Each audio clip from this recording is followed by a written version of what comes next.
अभिवादन स्वीकार करें, मैं उदय पठानिया।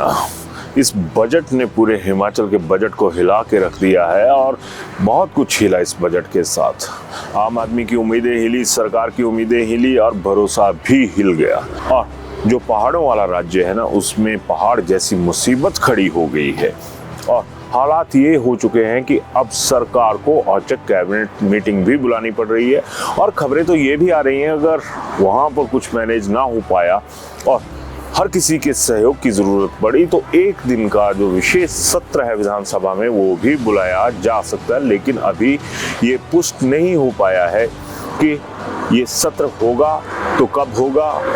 और इन तमाम चीज़ों में आरडीजी पर एक बहुत बड़ा सवाल उठ चुका है और अब ये कहा जा रहा है कि अब इसको कैसे मैनेज किया जाए। अब सबसे पहला सवाल तो यही उठता है कि जब लगातार आरडीजी की जो कमी थी वो लगातार हर साल से दर्ज हो रही थी और ये तय था कि इसने आज नहीं तो कल ख़त्म हो जाना है। फिर हमारे जो एडमिनिस्ट्रेटर्स हैं उन्होंने क्या किया, उन्होंने सरकार को क्या हकीकत में ऐसे सपने दिखाए थे कि ये ग्रांट बंद नहीं होगी, लेकिन ग्रांट बंद हो गई। और एक सवाल और उठता है कि जब इन्होंने सरकार को कोई ऐसा लाइसेंसिंग का तरीका बताया था कि हमें कुछ इस तरह से पक्ष रखना चाहिए, अब सवाल ये भी है कि क्या ये अफसरशाही की जो फौज है ये सरकार को सही मायनों में गाइड करेगी, या फिर यही कहेंगे कि जिस तरह के अभी आरोप लगने शुरू हो चुके हैं कि इन्होंने सरकार को हरा हरा ही दिखाया, इन्होंने उस सूखे की तरफ रत्ती भर भी इशारा नहीं किया कि ऐसा हो सकता है। यानी साफ सी रिएक्शन जिस तरह से सरकार के नुमाइंदों की तरफ से आ रहे हैं वो ये बता रहे हैं कि सरकार को ये उम्मीद नहीं थी। तो फिर ये उम्मीद बंधाई कि ना ये अफसरों ने थी कि कौन से ऐसे अफसर थे जिन्होंने ये कहा कि ये सब कुछ ठीक हो जाएगा। फाइनेंस से जुड़े लोगों ने बहुत बड़े सपने दिखाए और इन सपनों में ना जाने अपने कौन कौन से सपने उन्होंने सच कर लिए होंगे, लेकिन असल में तबाही ही अब हिमाचल के हिस्से में आई है। खैर, आप जिस तरह से मुख्यमंत्री सुखविंदर सिंह सुक्खू मीटिंगों का दौर शुरू कर रहे हैं, कैबिनेट बुला रहे हैं और जिस तरह से सत्र बुलाने की भी बात अब निकल कर सामने आ चुकी है, तो क्या होगा अब? सबसे बड़ा सवाल तो यही है कि अब किस तरह से सरकार जो दुर्गति हुई है इस डिसीजन की वजह से उसको पार पाने से क्या तरीका जो है वो सरकार अपनाएगी। खैर, जो होना था हो गया। अब देखना यह है कि नए रास्ते कौन से तलाशे जाएंगे, कौन सा नया पथ निर्माण किया जाएगा जिसमें जो सेहत खराब हुई है उसका कुछ इलाज किया जा सके। इन हालात में सबसे बड़ी बात तो ये आ जाती है कि क्या अब जो सब्सिडी प्रदेश सरकार दे रही है क्या उसकी रैशनलाइजेशन की ज़रूरत आ गई है, उसको रैशनलाइज करना पड़ेगा, क्योंकि ये जो सब्सिडी देने का जो एक रिवाज है इस रिवाज ने हिमाचल की कहे तो दुर्गति कर दी है।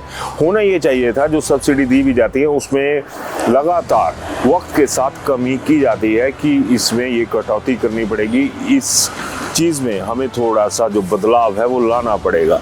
और हिमाचल में क्या हो रहा था, इन बीजेपी और कांग्रेस वालों ने क्या किया, ये सब्सिडी मान लीजिए उदाहरण के तौर पे बीजेपी 125 थी 175 आ गई, कांग्रेस ने चुनावों के दौरान बोल दिया कि हम 300 यूनिट जो है वो सब्सिडी देंगे। और अब हालात ये हो चुके कि अपने खर्चे नेताओं की तो छोड़िए, आम आदमी के खर्चे पूरे होने की जो नौबत है वो आ चुकी है कि खर्चे पूरे होंगे या नहीं होंगे। यही वजह है कि अब रिफॉर्म्स की ज़रूरत आ गई है कि रैशनलाइजेशन जो डिफरेंट स्टेप्स पर सब्सिडी देने का रिवाज है उसे देखा जाए, उसमें बदलाव लाया जाए। लेकिन होगा क्या, इस पर भी बीजेपी और कांग्रेस आपस में भिड़ेंगी कि तो हम तो ये सुविधाएं दे रहे थे, ये सुविधाएं दे रहे थे। भैया, आप लोगों की वजह से प्रदेश दुविधा में फंस गया अब। और यहाँ पर ये कहना भी गलत नहीं होगा कि हम लोग भी इसके लिए उतने ही जिम्मेदार हैं जितने से लॉलीपॉप ये लोग हमें सियासत से जुड़े हुए लोग दिखाते हैं ना, वो लॉलीपॉप हमें मिले ना मिले, लेकिन उन लॉलीपॉप्स की मिठास को हम लोग देखने से बाज नहीं आते। शायद यही वजह थी कि मुख्यमंत्री सुखविंदर सिंह सुक्खू ने आकर रैशनलाइजेशन का जो दौर था, सब्सिडी खत्म करने का जो दौर था, वो कहीं ना कहीं शुरू किया। लेकिन सरकारें कटघरे में खड़ा कहाँ पे होती हैं जब ये अपने खर्चे कम नहीं करती हैं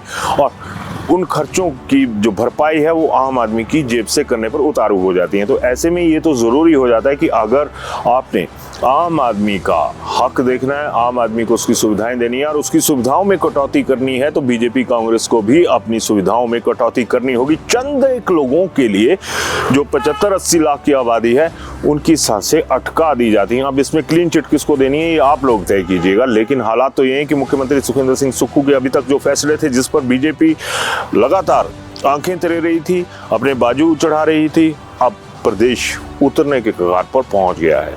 कब तक आप लोगों की सियासत ऐसे ही चलेगी और फिर प्रदेश कैसे चलेगा?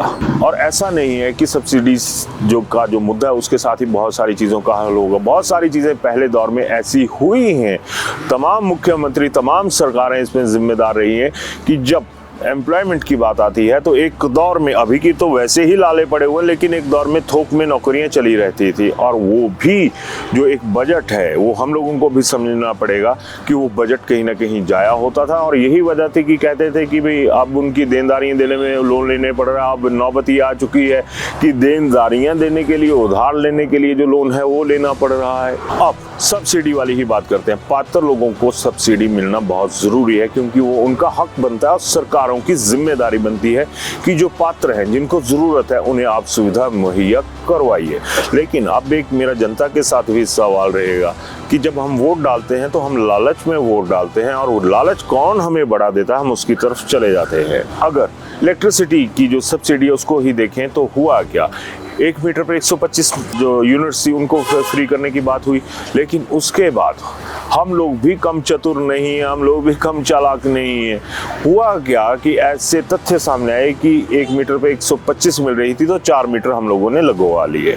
और फिर जब तहकीकात शुरू हुई फिर आया एक फैसला कि 1 मीटर पर ही मिलेगी, चाहे आपने 20 मीटर हमने लगवाए हुए हैं उसका कोई फ़ायदा नहीं मिलेगा। और जब ऐसी चीज़ें होती हैं तो फिर बवाल कौन काटता है? आम आदमी तो काटेगा ही क्योंकि उसके पास और कुछ है नहीं।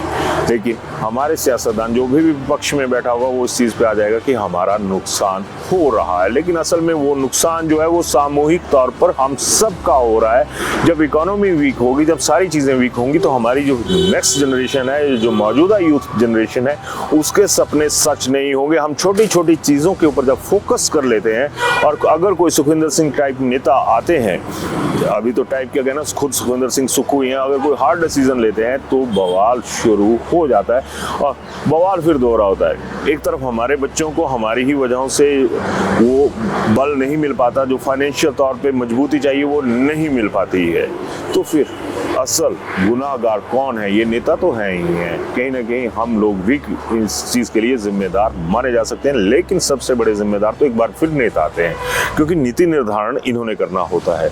और जिस तरह से मैंने पहले भी कहा कि ये लोग अपने खर्चों में कटौती नहीं करते हैं।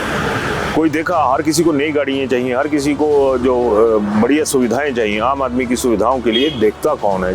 तो एक जो खाई बन चुकी है ना, ये खुद नेताओं की तरफ से क्रिएट हुई है, खुद अफसरों की लॉबी से क्रिएट हुई है। एक मंत्री जी के साथ पायलट भी दौड़ रही है, पुलिस का स्टाफ भी दौड़ रहा है जो पब्लिक सर्विस नहीं दे पा रहा है। तो फिर किस तरीके से माने कि ये सारी चीज़ें जो है वो हमारे हक में है या फिर प्रदेश के हक में है?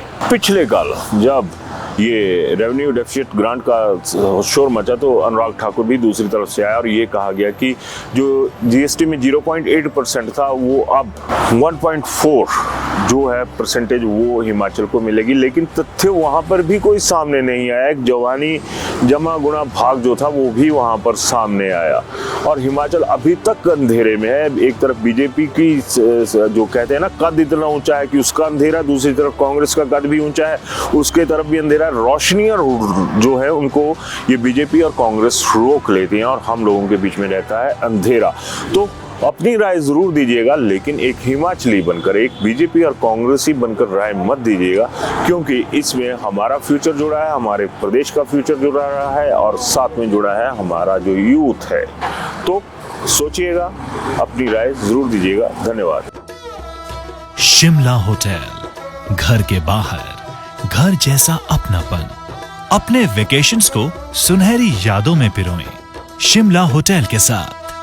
राजसी वैभव और राजस्थानी आव भगत जो देगी आपको एक रॉयल फील। हिमाचल वासियों के लिए जयपुर में ठहरने का अपना hotel Shimla hotel. Heritage above 1, हवा महल रोड, चांदी की टकसाल, जयपुर।